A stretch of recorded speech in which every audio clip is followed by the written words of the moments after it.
दीदी, बंगाल के मुसलमानों ने आपको पूरी ताकत और पूरे जज्बे के साथ वोट देकर हुकूमत में इसलिए भेजा था कि आप बंगाल के मुसलमानों की हिफाजत करेंगी, बंगाल के मुसलमानों के लिए आवाज उठाएंगी, बंगाल के मुसलमानों के लिए बात करेंगी, बंगाल के मुसलमानों की लड़ाई लड़ेंगी। लेकिन आज पूरे हिंदुस्तान में अगर सबसे ज्यादा मॉब लिंचिंग कहीं हो रही है तो वो बंगाल है।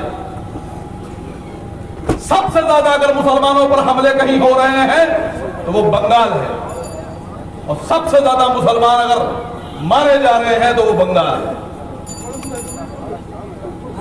एक सनाउल शेख नाम का बच्चा मारा गया, मजलिस-ए-इत्तेहादुल मुस्लिमीन के हमारे जमीर साहब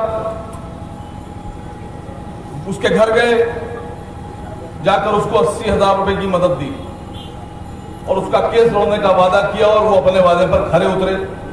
सनाउल शेख के केस में जो भी जरूरत की चीजें, जो भी कागजात और वकील लग रहे हैं, वो जमीर साहब उठा रहे हैं। अभी कबीर शेख को, जो 2 बच्चियों का बाप था, 33-34 साल का था, बेरोजगार था, रोजगार के लिए अपने गांव से निकलकर शहर आया और उसको इसलिए मार दिया गया कि वो बेरोजगार था और शहर में अपने रोजगार की तलाश में आया था, इसलिए कि अपने बच्चों को रोटी दे सके, अपनी बीवी को सर पर एक छत दे सके, उसको हिफाजत दे सके। इल्जाम लगाया गया चोरी का। दीदी, आप मुख्यमंत्री हैं, आपका फर्ज बनता था कि आसिम वकार और मजलिस-ए-इत्तेहादुल मुस्लिमीन से पहले आप आगे बढ़कर उसके घर वालों की मदद करती।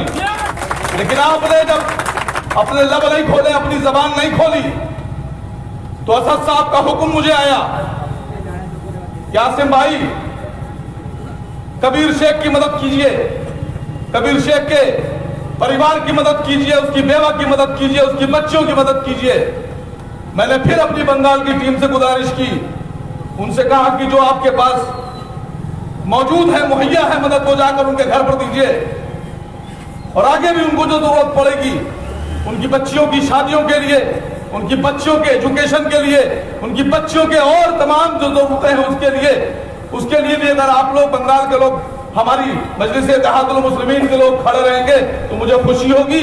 हमारी बंगाल की टीम ने बढ़ चढ़कर, हमसे ज्यादा, हमारी सोच से ज्यादा तेज काम करते हुए दूसरे दिन 12 घंटे के अंदर बंगाल की टीम कबीर शेख के घर पे पहुंची और कबीर शेख को जाकर उसकी बीवी बेवा को मदद दी, उनकी बच्चियों के सर पर हाथ रखा। गिरफ्तारियां नहीं हो रही थी।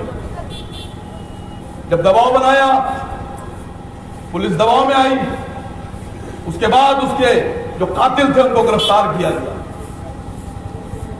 और फिर मुझे सुनने में आ रहा है कि आसनसोल में फिर 2 बच्चों को लिंच कर दिया गया है, भीड़ में फिर उनको मार दिया है। तो दीदी, आपके बंगाल में ये सब हो रहा है और आप हाथ पे हाथ धरे बैठी हैं। क्या हमने आपको इसीलिए वोट दिया था? आप अगर पैसे से मदद नहीं कर सकती हैं तो आप कम से कम उनके घर वालों को, मैं आपके इस बांगुल के मंच से मांग करता हूं सरकार से कि मजलिस-ए-इत्तेहादुल मुस्लिमीन ये मांग करती है कि जिन लोगों को बंगाल में मॉब ने लिंच करके मारा है, भीड़ में घेर कर मारा है, मजलिस-ए-इत्तेहादुल मुस्लिमीन ये मांग करती है कि उनके परिवार के लोगों को नौकरी दी जाए और कम से कम 10-10 लाख रुपए सरकार की तरफ से दिए जाए। आप लोग को सोचना होगा, वोट आपने भी दीदी को दिया है, आपने दीदी को सत्ता तक पहुंचाया है, आपने दीदी को पावर दी है, आपने दीदी को ताकत दी है। आपको सोचना होगा, अगर आपके भाई मारे जाते हैं तो लड़ाई आपको लड़ना होगी।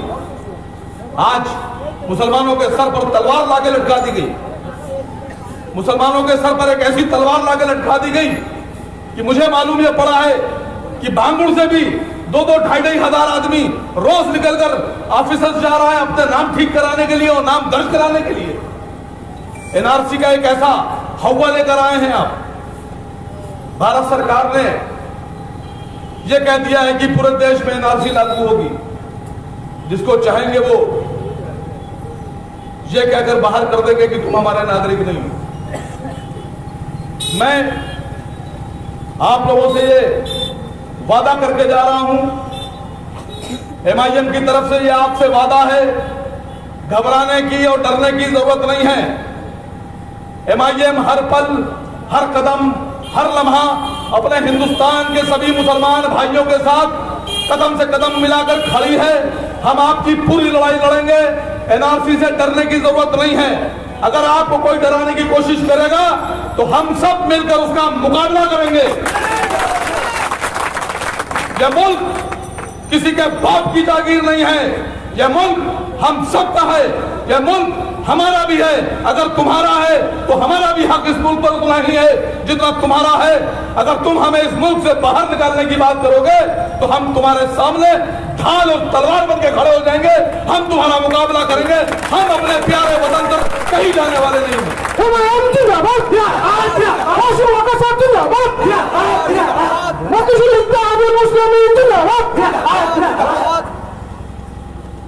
मैं आप लोगों का ये शुक्रिया अदा करता हूं कि आज जिस तरह से लगातार बारिश हो रही थी, मुझे तो आना था बहुत पहले, मुझे तो आपके बीच में